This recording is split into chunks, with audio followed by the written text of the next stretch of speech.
Hi, everyone. Good evening. Good evening from Sydney. Welcome to yet another Teja session. And I'm really excited that for the first time, we're actually bringing a session that one of our regular audiences have suggested. And this session is something that I think I personally have a lot to learn and have a lot to gain. And also we've got two amazing guest speakers. So welcome Paul and welcome Rohan. I will ask Jayanti to introduce Paul, and then I'll ask Rohan to introduce himself as well. So go Jayanti. Hey everyone, thanks for coming to our webinar. It's a very important subject, time management and productivity, which we all most certainly have something to learn about. So Paul is, the reason why I asked Paul to be a guest speaker today is that he's a member of multiple Toastmasters Club. And for those of you who don't know, Toastmasters is a public speaking platform. And I've often wondered how Paul manages to do so many things. Toastmasters is just one of the many things that he does. And so I was just wondering how impressive it is, for him to be doing so many things. And I thought he would be a really apt guest speaker for this session. So Paul, if you'd like to introduce yourself. Thanks, Jayanti. Thank you for inviting me to the session. I look forward to sharing some tips and ideas, not just about Toastmasters, but other kinds of areas of your life. It's always difficult to keep things in balance. Great. And Rohan, if you'd like to introduce yourself as well. Hi, I'm Rohan. I'm a school student at Newington. I'm a vice captain of my school. I'm involved in cricket, cadets, and obviously we've got academics and stuff going on. So I guess I'm quite a busy person. So I'm learning time management and how to deal with it myself. So I think, yeah, hopefully can learn a bit and offer a bit as well.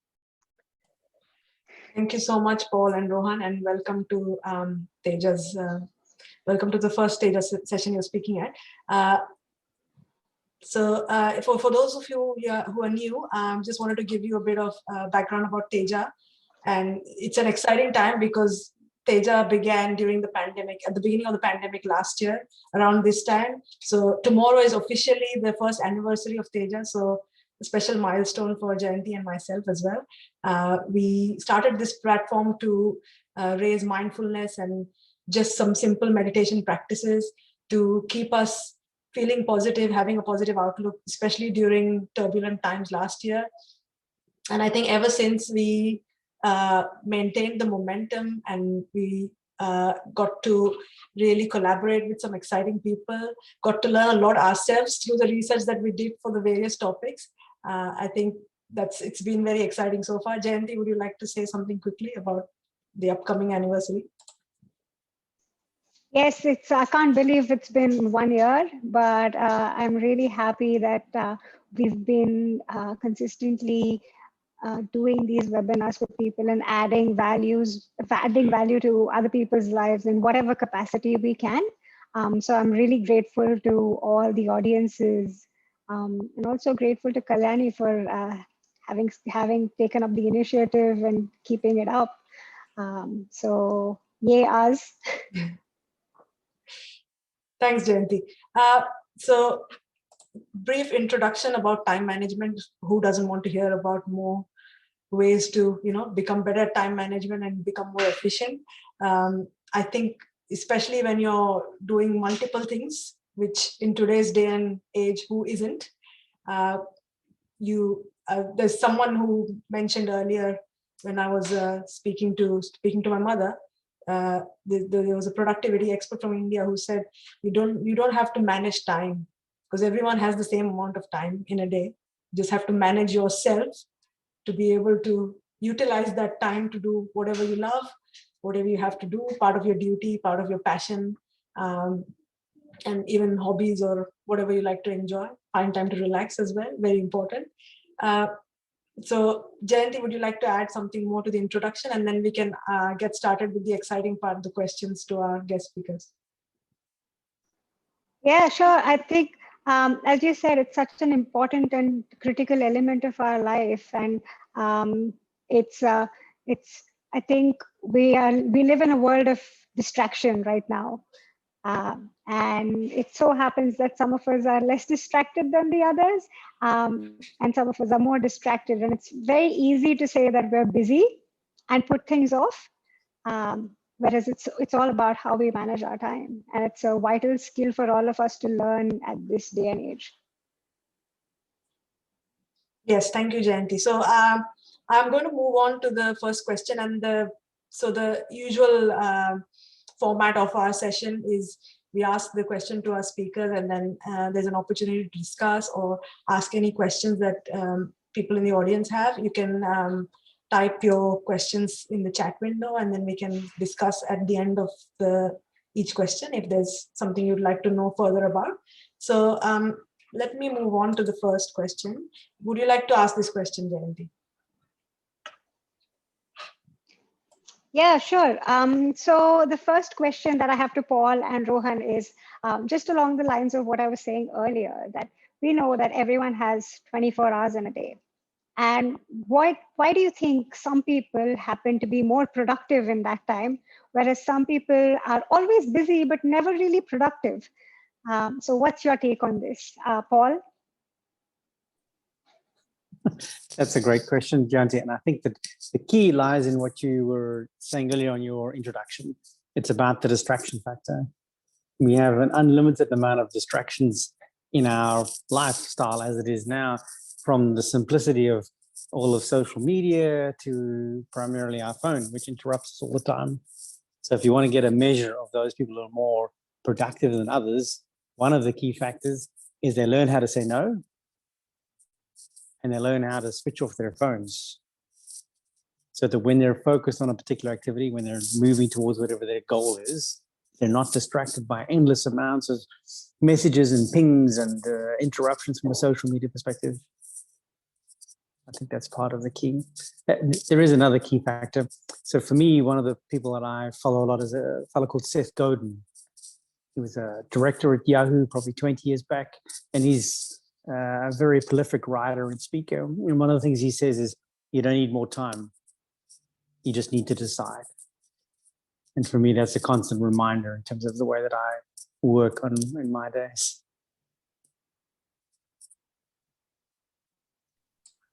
I personally second that.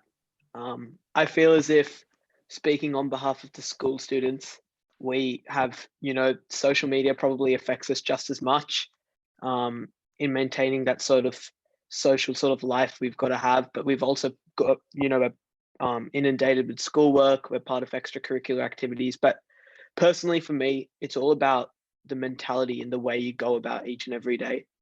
I think it was late sort of last year coming into year 12.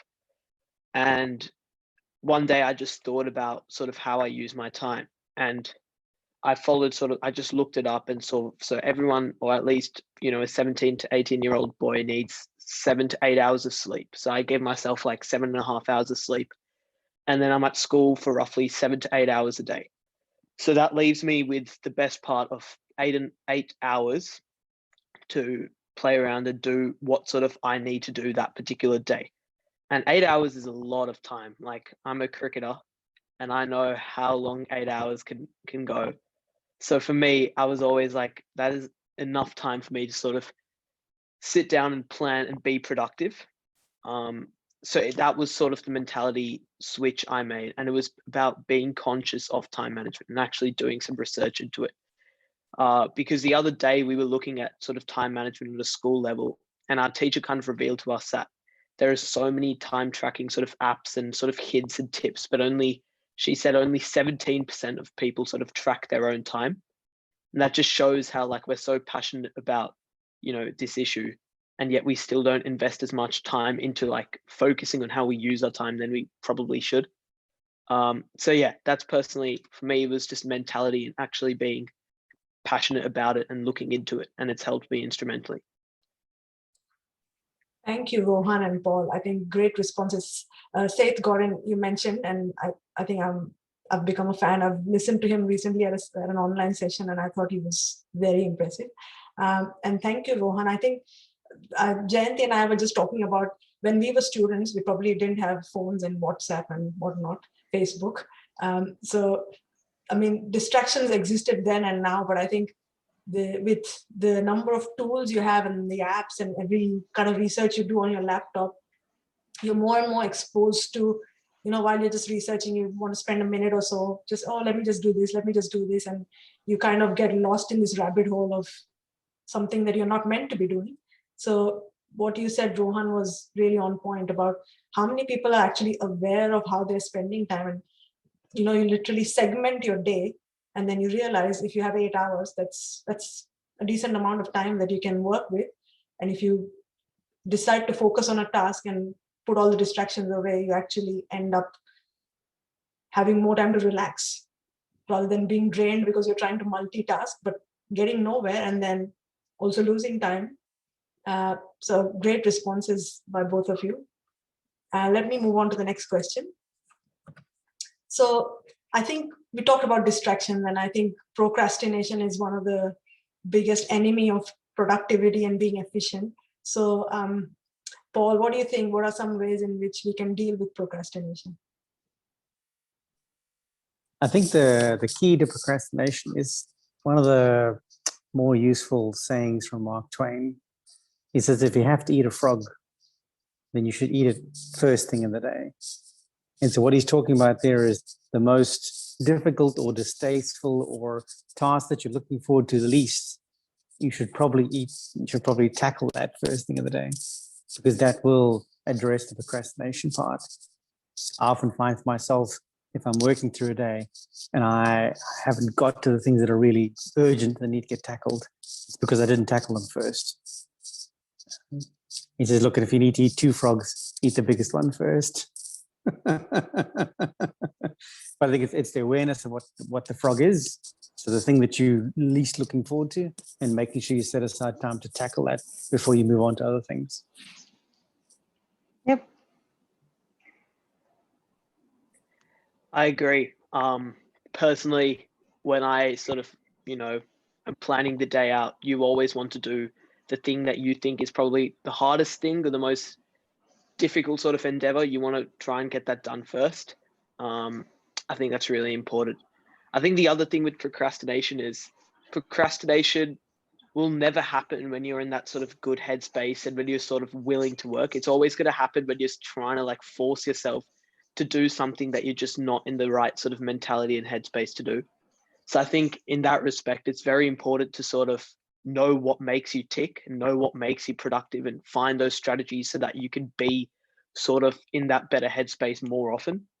And that's really a very personal sort of thing. I mean, for me, it could be go for a run. It could be having a nap or just reading a book for 10 to 15 minutes before I attempt to do my work or catch up on things that I need to do. But just getting in that mindset so that I'm not forcing myself to do work and like forcing myself to be productive, because that's where the procrastination and like the idea of using a phone or, using a screen and that sort of distraction element comes in very easily. So yeah, that's personally how I would approach it. Great response. Kalyani and I were listening the other day to Stephen Kotler's talk about flow states. And I think one of the key elements he talks about in flow states is like, when you're in a state of flow, it's not an effort to get things done. Things just get done. And what you said, Rohan, is actually really, really accurate. And for me, it's I'm really a person who has to very consciously practice self-compassion and self-forgiveness. So I have to bring myself back to awareness that I need to pay attention on what really needs to be done, and I need to be able to forgive myself and be compassionate about the things that I did not get done because probably they were not my priority. What do you think, Kalyani? Yeah, I agree. When you're not enjoying things, that's when you're going to procrastinate, that's for sure. But you still have to do things that you don't enjoy. So eat the frog anyway. First thing in the morning. Yes, and not every day is going to be that. So don't be too harsh on yourself, because there will be times when you procrastinate. It is human. So learn to forgive yourself as well. Sometimes I think routine is what sets the tone. It sounds very boring, but your brain is accustomed to that. So build those habits. I think Atomic Habits is a great book that I'm planning to read. I haven't read it yet, but I know that when you make it a part of your subconscious, just like exercise, for example, or like Rohan mentioned, going for a run, if you do that particular activity at a particular time in the day, it becomes part of your subconscious. So you don't really have to put effort in. It just builds into your routine, and that's when you don't procrastinate. You just get it done. Yeah, I would agree with that. Also, the point about not giving yourself a hard time, because the world around you gives you enough of a hard time. The people that you work with, the clients, the demands you have from a deadline perspective, if you're also adding your own guilt and pressure on the things you haven't done, like Janti was saying earlier, that really destroys your positivity from a life perspective. Absolutely. It's a real disservice you can do to yourself. Yes, that's right. Yeah. So I think the more we work towards building those routines, you just realize you are in the flow anyway. And there'll be more days when you can eat the frog than not, I guess. So thank you for those responses. And Jayanti, do you want to ask the next question? Sure. So we spoke about priorities, and I think that's the key element of, then you have a set of priorities, you know that what you need to handle first. So what are some good ways in which we can prioritize our tasks? Paul?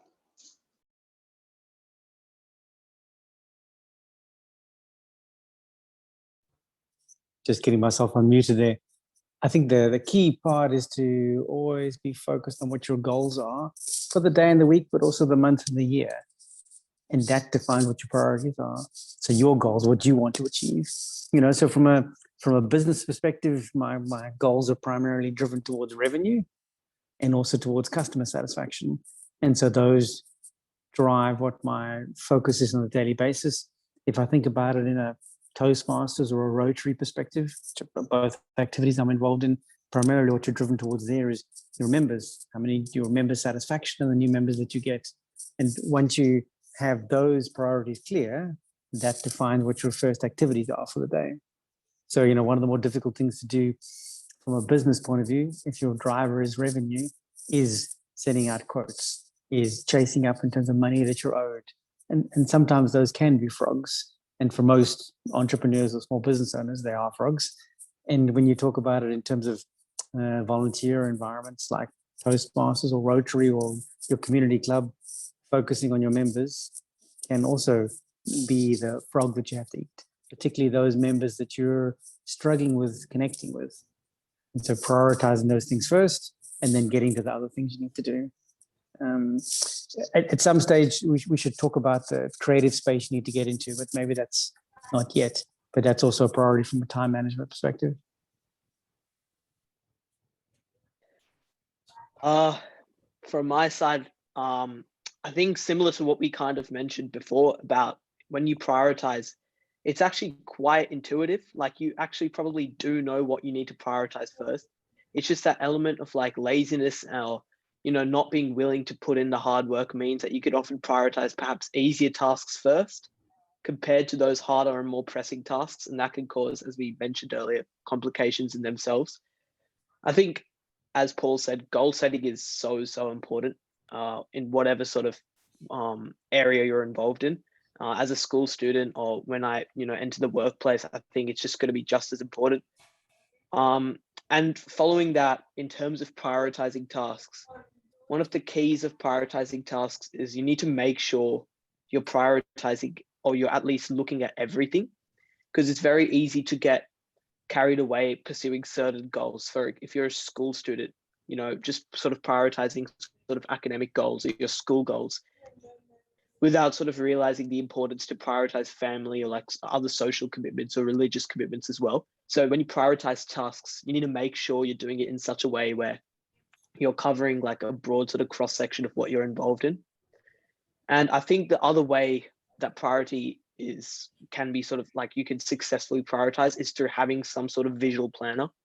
So some sort of whiteboard or some sort of like reminder that you've put in, so you're genuinely aware of all the sort of deadlines or things coming up. And that way it just becomes an easier process to sort of prioritize. Great answers. One of the things that I thought about while Paul was also speaking was that about values. So Kalyani and we attended a session with Laura Silva. She's the daughter of, she is the daughter of the person who founded the Silva Method. So we're big propagators of the Silva Method also. So one of the things that she spoke about was about congruence, and it's about living in alignment with your values.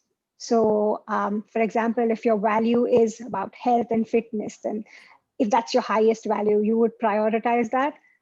For me, spirituality is a really big value. So I would prioritize conducting a Teja webinar. I would prioritize meditation. So I think when you live more in alignment with your values, you feel better about yourself also. I agree. Yeah. So go, Paul. I really enjoyed that point that Jayanti made, combined with what Rahana was saying earlier about being clear about your priorities and having them available and printed for you. So one of the things that I'm busy focused on this year is in terms of my healthy living. And so I have certain statistics that I track each day, goals that I want to from a dietary perspective in terms of my exercise. And so I keep them right next to where on my desk, printed, and I fill them out every day. And I can visually see them. I can see how well I'm doing and what I'm tracking. And so for me, that's changing my whole orientation of my day and my priorities. And I'm achieving those goals, but because I have them visually there in front of me.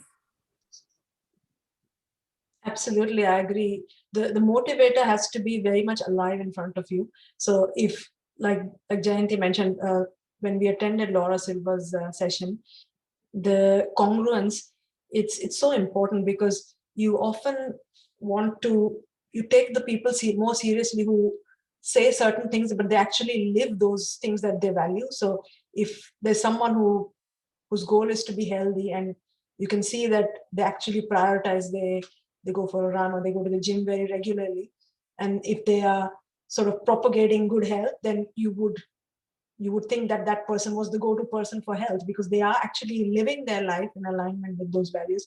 And for someone like that, I think they would never procrastinate going to the gym because that's their highest goal, or that's something that they're living up to. So I guess you automatically don't procrastinate when you're, like, if Paul, you're passionate about your business, if you really want to grow your client base, you will go out there and network with others. You won't procrastinate, or you wouldn't put it off going, oh, I don't want to go to yet another networking event, or do I really have to speak to that person? You would do it without, if someone recommended someone to you, you would, without wasting any time, you would go and make sure you make that connection. Yeah, I think we all procrastinate. I think if we're honest about it, there's something that we're not doing that we think we should be doing. So I think part of it is not giving yourself a hard time about it, and just recognize, okay, that's an area I want to improve on, and to focus more on, okay, but today I did these 3 things right.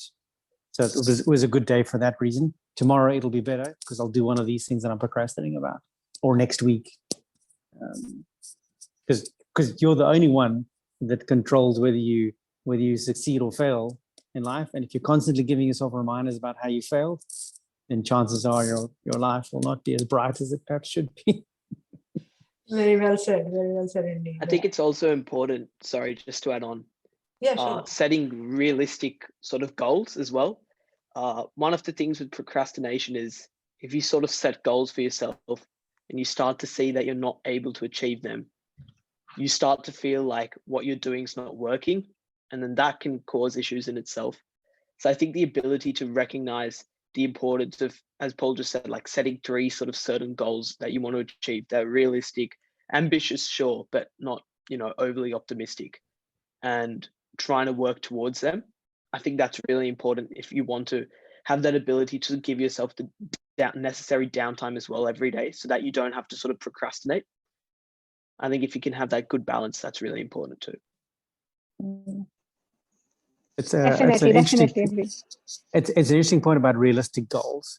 So one of my goals for this year is that I do park runs on a Saturday morning. And it's one of my, there's lots of reasons why I enjoy doing it, but one of them is from a physical health perspective. And one of my goals this year is by the time I reach August, because that's a significant date for me, I want to be able to do doing my park run in 25 minutes.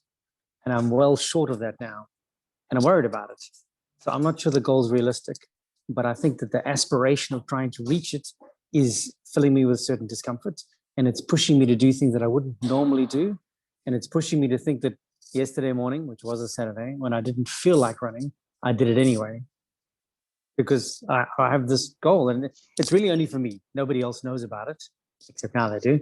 But I don't think it's probably not a realistic goal, but it's certainly something that's pushing me to do better than I would otherwise do in that space. So this balance between goals that are realistic and those that aren't, it's an interesting challenge for us, because I think the unrealistic goals are the ones that push us beyond our limits, that push us out of our comfort zone. I mean, if you take an extreme example, do you really think that Neil Armstrong considered that in July 1969 he would actually be the first man to walk on the moon? I'm not so sure of that, but certainly he had a goal that he wanted to be part of the moon program and wanted to do something significant. But I don't think if you put him on the spot before that time, he would have said, yes, I'm definitely going to be doing that. But I think internally he must have experienced some doubt.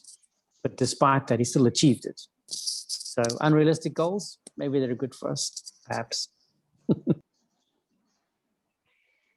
That's a great point, Paul. Today I was listening to this talk. I can't remember where exactly I found it, but I'm going to look up the source and share it with all the Teja audience afterwards. So it was about, if you have a really unrealistic goal, it was about breaking that goal down into really tiny achievable things. So for example, I've got this new goal that I'm working towards. Yesterday, I went for a pole dancing class. It's a goal that I was not supposed to share with anyone, but now everyone knows about it. So it's given my body and my my level of fitness at the moment, it seemed like a very, very unrealistic and out of my comfort zone type of thing to do. But I decided to go nevertheless, and I was feeling really bad about it afterwards. That this is a really, really unrealistic goal for me. Why have I signed up for this?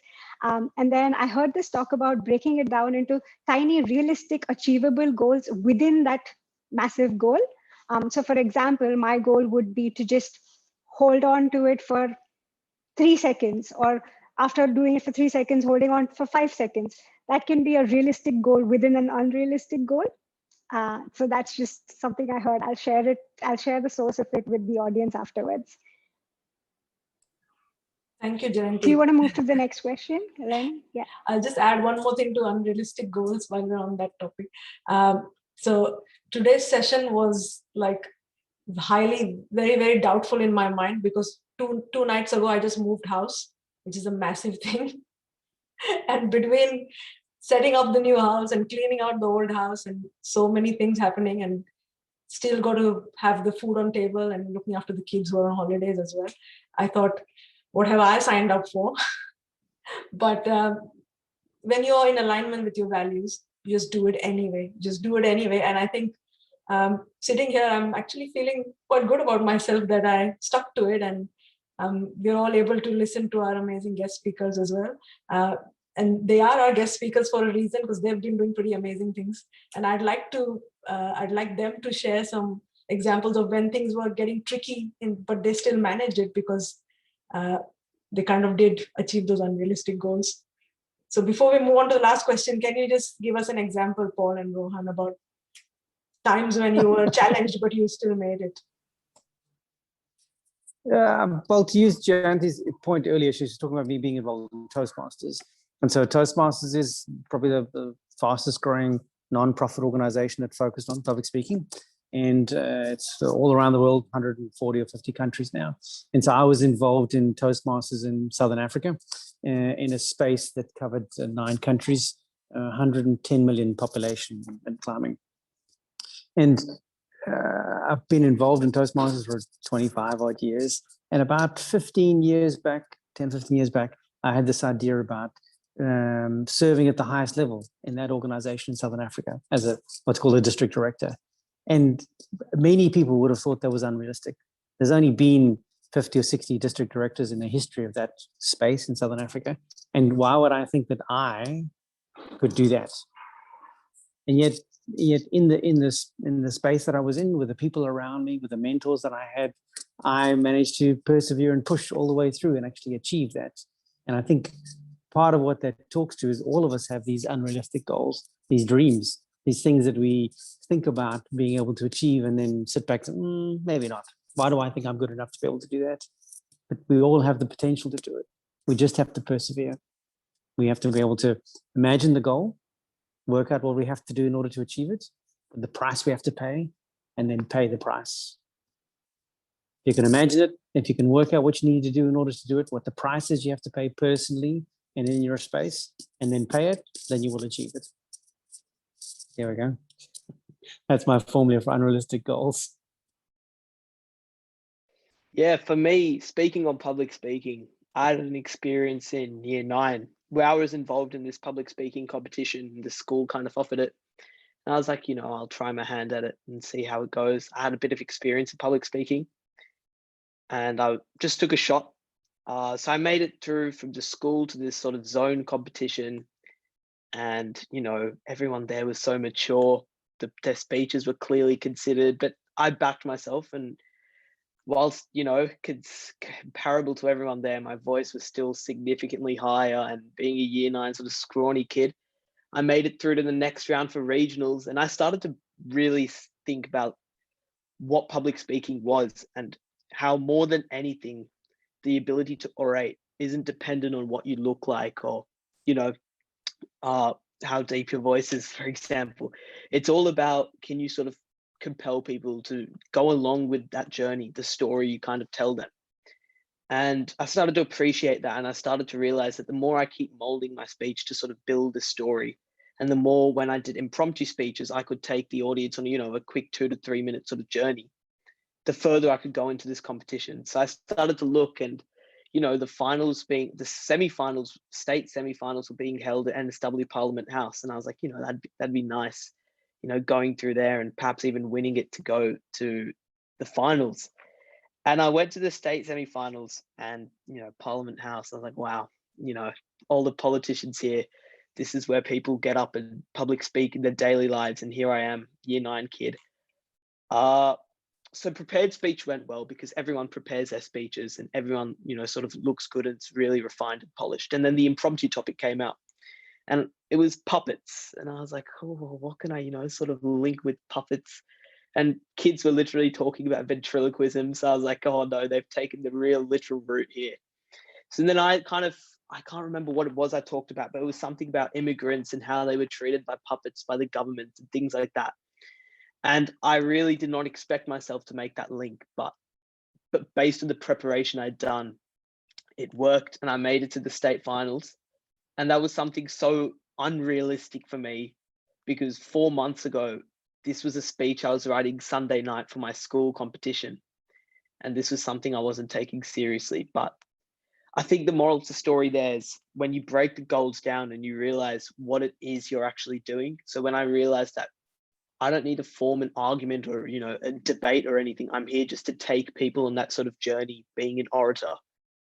I started to realize that this wasn't, unrealistic at all. I just had to take people along with me and hopefully the judges could buy into that, and they did. So yeah, I made it to the state final. I didn't get a placing there, but the experience in itself was amazing. And it's something I'll never forget. For me personally, I think that's the only thing I've made state in. And it's something I was very proud of being, in year 9 with sort of year 10 kids who were like 6'2" when I was like 4'2". Yeah, it was quite special for me. That's amazing, Paul and Rohan. Lovely. I think it's a great example when you combine public speaking with goals, because there's the speech you gave, there's the speech you wanted to give, and there's the speech that people heard. And on this call this evening, there's someone who fulfilled a leadership challenge this year. And I think from their perspective, they had this perception of the leadership challenge of what they wanted to do. And then they had the perception of what they actually did. and then they had the perception of how they were perceived by the people that they served. And sometimes in that mix is also the difference between, what we actually did and giving ourselves a hard time about it.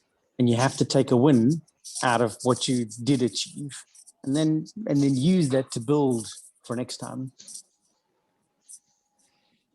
Thank you for saying that. Great.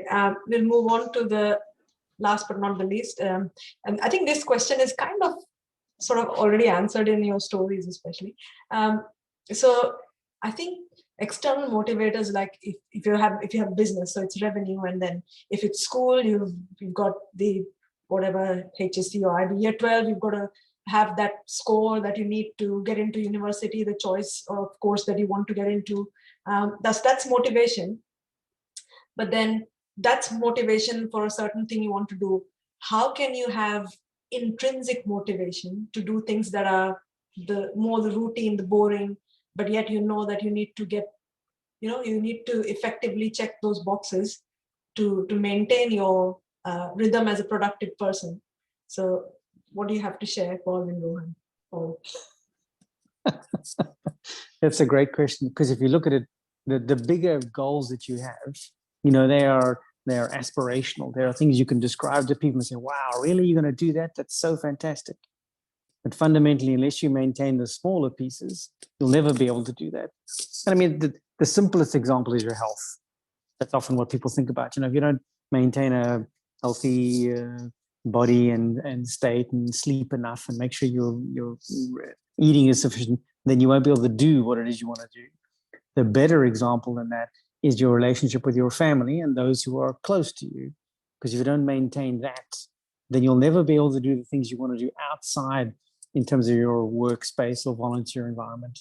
And so for me, like particularly in a Toastmasters context, so the first priority is you, then it's you and your close relationship, your intimate relationship, then it's your family, then it's your work, and then it's your other space, other activities you want to get involved in, Rotary or Toastmasters or other volunteer spaces. So maintaining that balance correctly is what allows you to do the things you really want to do. Yeah, again, I totally agree with that in terms of a long-term project. So obviously, I'm not too far in life to start talking about money and what I want to do with money. But I can talk as a year 12 student, perhaps about, that sort of idea about getting a mark. And I generally use the analogy, as Paul said, of exercise. I'm sure he can relate with the park runs. How when you do exercise, it's so easy to lose that motivation if it's not based on you recognizing you just going there because you want to improve your health. If it's for other factors, and there are a myriad of them, social, whatever, you tend to be less committed as time goes on.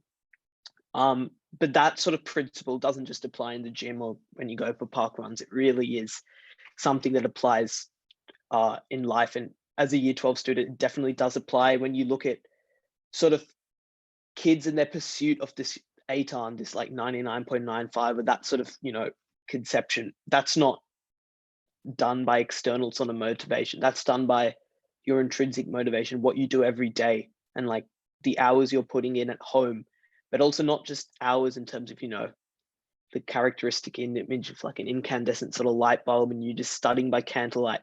I think it's more being sort of realizing you have a team around you. For me, that was realizing I had a group of family and friends who were going to support me this year and beyond, obviously. And when you recognize that you are part of like that cohesive unit, sure, you're sort of the driver of it, but you have that support network behind you. You can start to, channel that intrinsic motivation or drive. So as Paul said, having that family sort of connection is so important. And obviously that's different for me and perspective as a school student and adults, but I think that still holds true. And external motivation and this idea of a long-term project and this sort of big goal is it's important, but it's built upon your internal motivation and the things you do every day. I think that's perhaps even more important. Yeah, I really liked your answers. Thank you for sharing that. It reminds me of an example of something that we had with one of the clients with whom we were doing the goal setting workshop. And she shared her goal. Her goal was to start a PhD. And so we sort of started diving deeper into why she wanted to do a PhD. And she said, well, I want to do a PhD because then that will give me some autonomous time. Once I become an academic, it will give me like more money. I said, why do you want more money? Why do you want more time? And she said, well, it's generally because I feel like I want to spend more time with my daughter. And I said, well, that's the real intrinsic motivator. And that's probably what will bring her back into doing what she really wants to do, because getting a degree or getting that paper published or whatever is, as a PhD student, I can speak for myself that definitely those are just external motivators.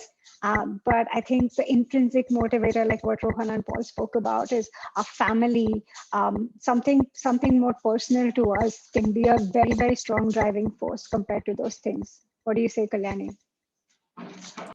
Totally agree. So another example of a client that we were working with for the goal setting was, she was in this unpleasant job that she doesn't love at all.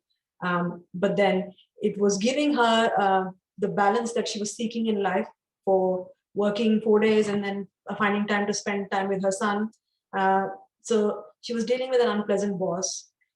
So until she could move on or find something, if she still wanted that income source, but she wanted the 4-day working week, then the way that she can wake up and face the day, we gave her a simple task to do, was just write like 25 reasons of why do you want this time, or why do you want this money from this job that you're doing that you're not enjoying. So I mean, eventually you can only pull through to some extent when you're not enjoying something, and if it's really compromising your values, the ideal thing is to not continue with that kind of connection. But if you're doing something difficult, for example, it's really a good starting point. Start with why. So Simon Sinek, I think some of you may know about him and his book, Start with the Why. It's very true. It's true about anything that you want to do in life. So if you just write 20 or 25 reasons.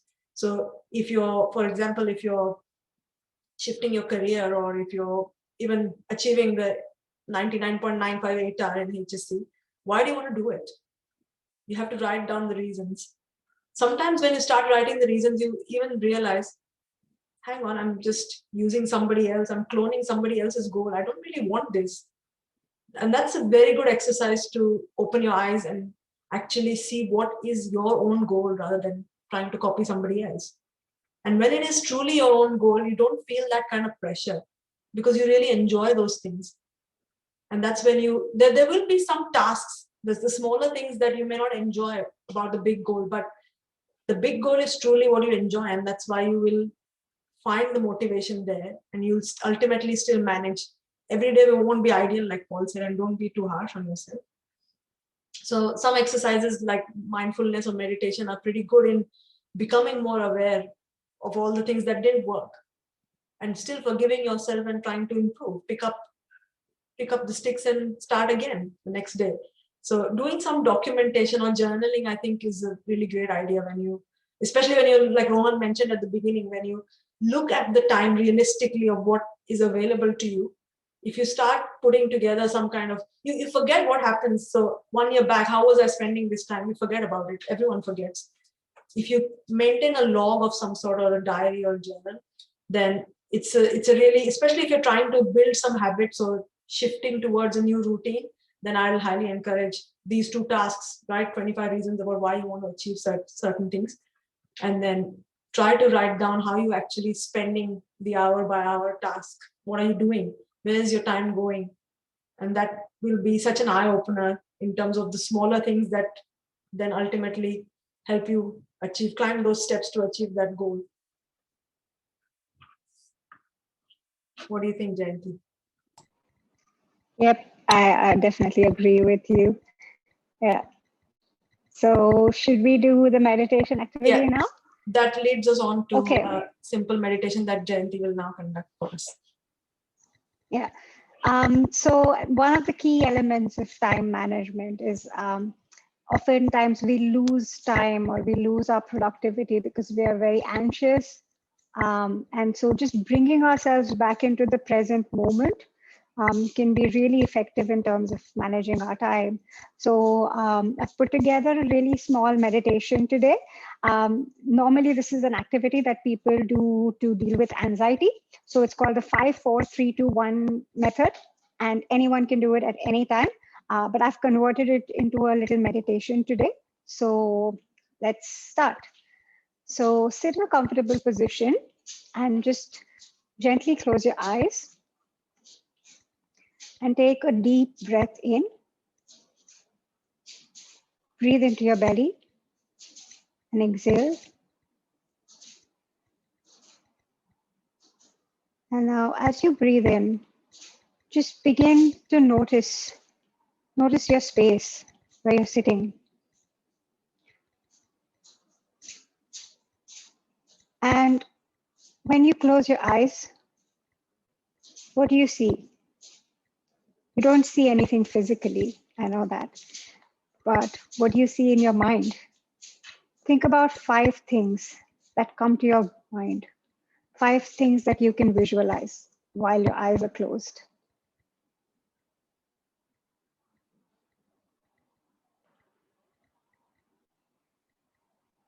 Next, take another deep breath in and think about 4 things that you can feel. It could be your clothing on your skin. It could be the touch of your hand on the other hand. It could be your hair. It could be the chair that you're sitting on, the table. 4 things that you can feel. Just become aware of the feeling.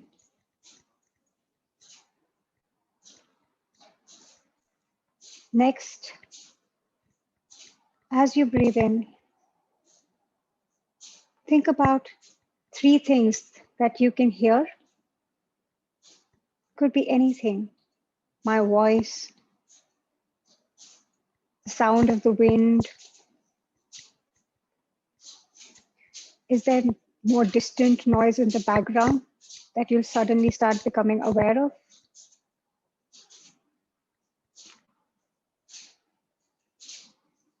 It could be a memory of a sound that you were hearing before this. Think about 3 things that you hear.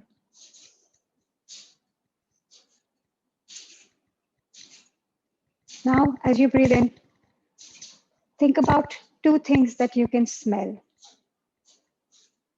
Is it your perfume, a room freshener, any other kind of smell?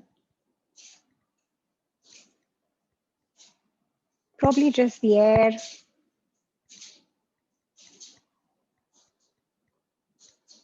It could be a memory of a smell. And now the last thing. Think about 1 thing that you can taste in your mouth. Something that you ate earlier.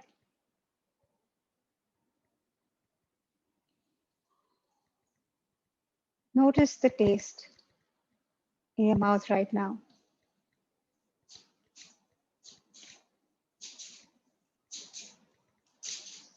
Take 1 last breath and feel present.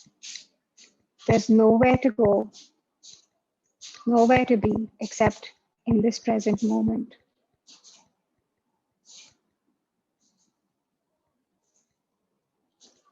And now slowly open your eyes.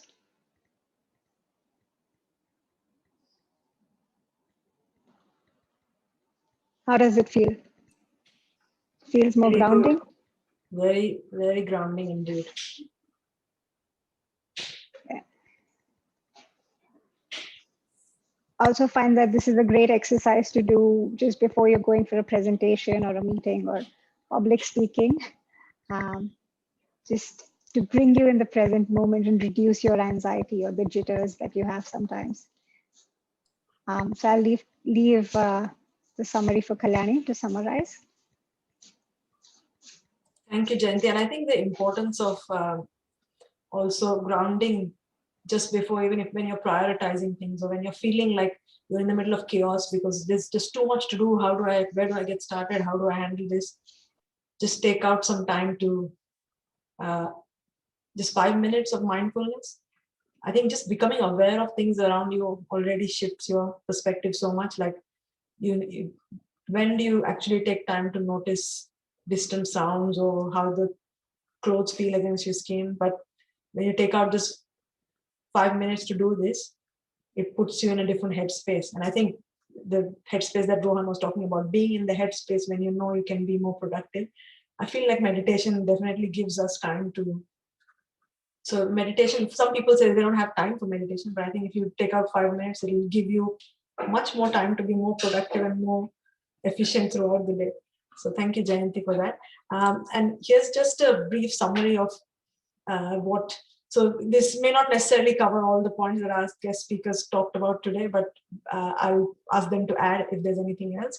So stress is actually, even though stress might seem like a driver, so you've got exams, so you've got to study and you've got to get the good mark, but stress can seem like a driver, but long term, it's actually a killer, killer of productivity, because you end up with more chaos than prioritizing and planning. And I feel like sometimes taking time out in a planned way, and I've seen some people who, plan to the nth degree. They've got like 20 minutes of this and 5 minutes of this, and I look at their very detailed planning and go, oh, I don't know if they're ever going to stick to that plan. Who does that? That seems a bit too much. But sometimes that is good. I mean, you may not do it every single day, but when you specifically know there's a lot going on, there's a lot to achieve, a lot to do, and you want to be productive, then make sure you take out that planned time for a break, because then your mind is set free. This is my time. I'm having a cup of tea, or I'm just going to listen to one song or whatever, and then dive back straight into your task and keep all those distractions away. I think you'll do much better. You'll do much better at that task in 20 minutes. Otherwise, you'll end up spending like 2 hours and still get the same amount of work done. So make sure you do that. And contingency is the key. So like Rohan said, it has to be realistic. So sometimes you pack a lot of ambitious things in the 5 hours. In 5 hours, I'm going to get this, and this done. But and if you don't allow for contingency, then you'll be struggling, because you'll stay up at night and you'll not get decent amount of sleep before your test or before the next presentation or whatever you're doing the next day. So allow more time than you think, because things always creep beyond the time that you set. And routine is the key to success. So the reason why Atomic Habits and books like that are really good, and 5 a.m. Club by Robin Sharma is yet another great book. So, I mean, to be honest, I'm not very good at being an early riser, but even if you spend 1 hour, try to spend that 1 hour getting out of bed 1 hour earlier. Jayanti and I were talking about someone who did this experiment of, they woke up like an hour earlier and they changed their life, because in the 60 minutes, they could actually do 6 extra things, spend 10 minutes each on those things. And I mean, obviously it has to be consistent, can't be just one day. Then they ended up doing so much more and so much better. So something like that. There's always all sorts of tips and tricks and apps available as well. Maybe start your own challenge as a family, which I'm happy to share that we as a family started this challenge of trying to do something for 66 days. Not all of us were successful, but I think I was so much better than if I wouldn't have planned for that. So, and Robin Sharma says if you do it for 66 days, it becomes a habit. So maybe try and incorporate something like, maybe I want to do yoga for 66 days. And if you fail, go back to day 1, keep that. And that works as a really good motivator. So even young kids, they'll put in something, and then if they're halfway through, they'll say, oh, I don't want to go back to day 1. And that becomes the motivator to keep continuing with the work.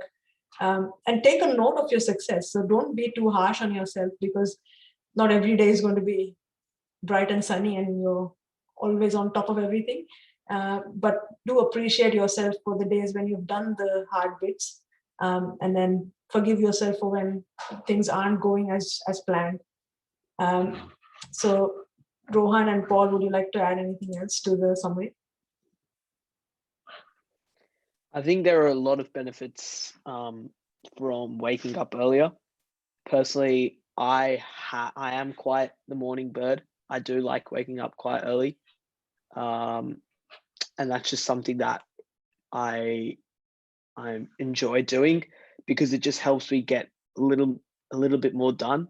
Because I don't know, personally being at school, when the afternoon hits and say you're not as productive in the afternoon, it means that you don't really have that sort of backup sort of option, if you know what I mean. Because there are days when you come back from school, say you reach home at 6 p.m. and you're just not in the mood to do anything. But having that ability to wake up early in the morning and do whatever it is that you need to do, whether it be some exercise, go for a run, or even just do something that you missed the night before, can be quite productive. And more importantly, for me, it's just instilled that sense of like self-discipline, but not to the point where I'm forcing myself to wake up early. I think there was a stage last term where I was waking up at 5:10 in the morning without the alarm on, and it was just brilliant because I just felt so much happier waking up early and getting more time in my day to do what I needed to do.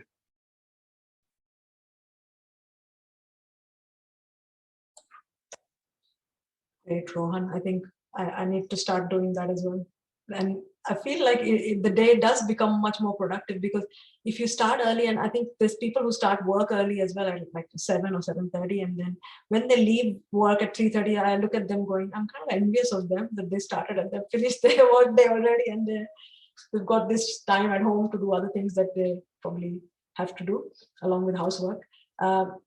So I guess not everyone is a morning person, but I think your sort of circadian rhythm or your body rhythm is actually tuned to, you will be more productive. Even if you don't wake up at 5, you will be more productive during the morning hours. So try to eat that frog. Once again, a good compelling reason why you should do that first.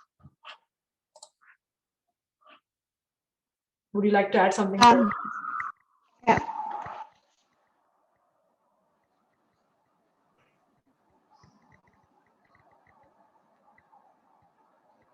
Oh, I just saw the message. So I believe you have to leave us now, Paul. You've got something else to do. So really, really appreciate you joining us today. Thank you so much. There were really great tips, great advice. Loved having you at Teja. Thank you.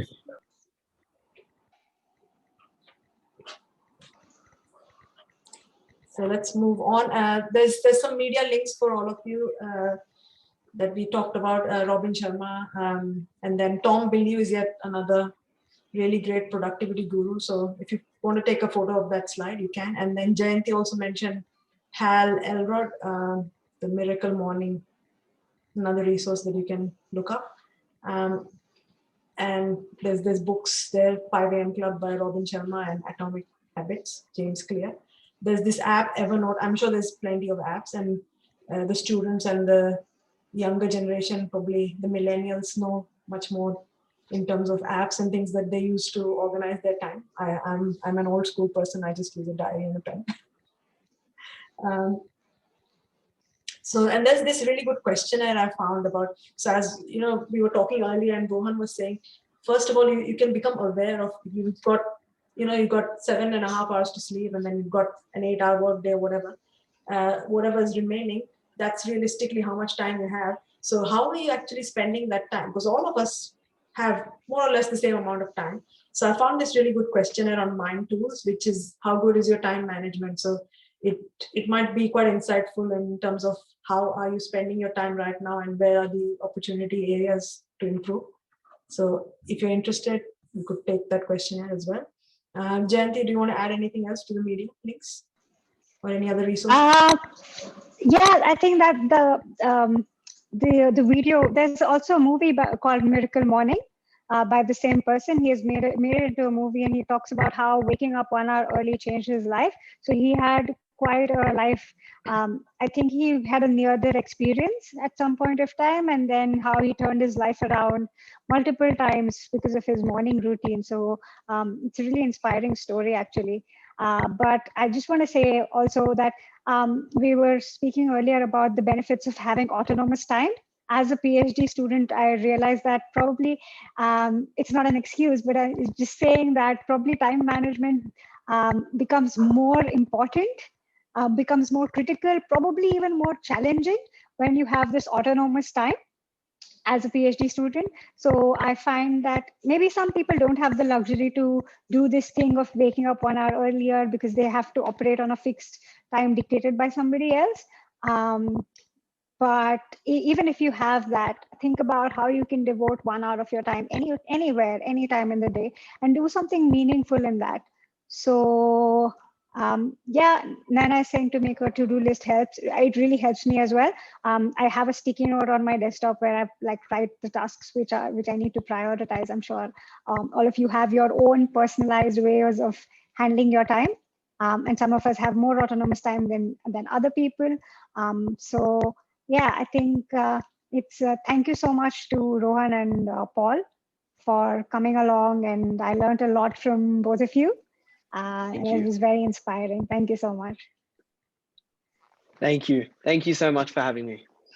Rohan, do you have any other resources or apps or anything that you use for time management as a student? There was some, this is really specific to students, but there is, her name is Dr. Prue Salter, and she has really good study tips regarding how you could schedule your time. I think I'll just type her name in the chat just so people are aware. And the other thing I learned is just generally being like reading books on it. And also another way I learned about time management was seeing how people I idolize, not just, you know, people who specialize in time management, but people who I genuinely like look up to in the sporting world, for example, or in, you know, the academic sphere or whatever, how they prioritize their time and how they have this mentality of like no excuses sort of thing. And one of the biggest, the best quotes actually I learned from my Latin teacher actually was when I got my leadership position, I kind of walked into Latin and everyone's like, how are you going to manage your time? You know, you're in year 12 now. What are you actually going to do with time management? And I was about to say something, and then my Latin teacher kind of jumped in and kind of defended me in that way. And he said, well, if you want a task to be done quickly, always ask a busy person to do it.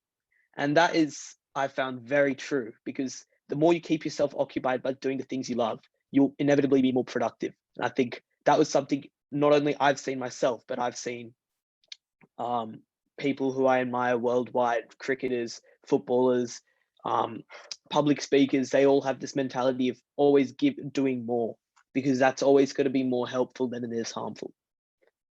So again, thank you for having me. And yeah, so her name is Dr. Prue Salter.